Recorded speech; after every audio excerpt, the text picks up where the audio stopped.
ડભોઈ નગરપાલિકા હસ્તકના town hall, sports complex તેમજ ગાર્ડનના કામ પૂર્ણ થતાં આગામી સમયમાં શિયાળામાં લોકાર્પણ કરવામાં આવશે તેમ પ્રમુખ બિરેન શાહે જણાવ્યું હતું. ડભોઈ નગરપાલિકાના વિકાસના કામોને હવે પૂર્ણ ગતિમાં વેગ મળી રહ્યો હોવાનું જોવા મળી રહ્યું છે.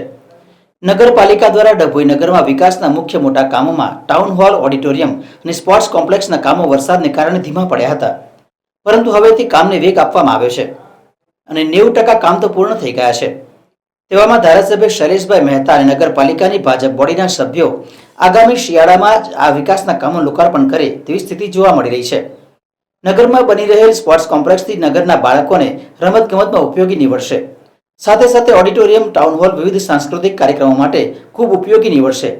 ત્યારે પાલિકા પ્રમુખ બિરેન શાહ દ્વારા વિસ્તૃત માહિતી આપવામાં આવી હતી અને વિકાસની ગતિ હવે બમણી થઈ ગઈ છે.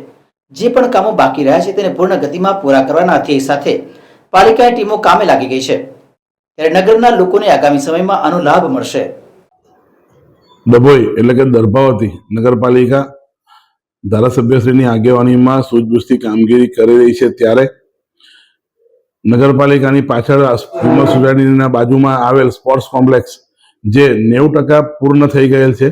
10%ની કામગીરી બાકી છે, જે શિયાળો થતા પહેલા એનું કામગીરીનું લોકાર્પણ કરવામાં આવશે.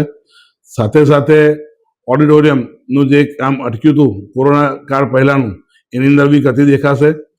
અને સાથે સાથે બાગ, જે રંગપન બાગ જે છે 2.5 કરોડના ખર્ચે બની રહ્યો છે, એનું બી કામ 90% પરિપૂર્ણ થઈ ગયું છે.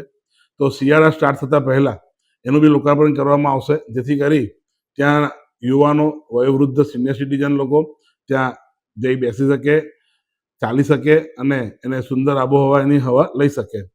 ધારાસભ્યશ્રીની આગેવાનીમાં આ અવિરત કામો થયા કરશે અને ચાલ્યા કરશે.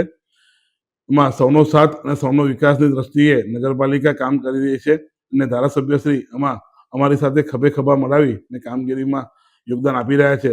તો પ્રજાને હું અપીલ કરું છું કે આવનારા સમયોમાં વિકાસનું કામ ગતિથી પકડશે. ચોમાસાના લીધે અમને અટક્યું છે, એ કામ ગતિથી પકડશે.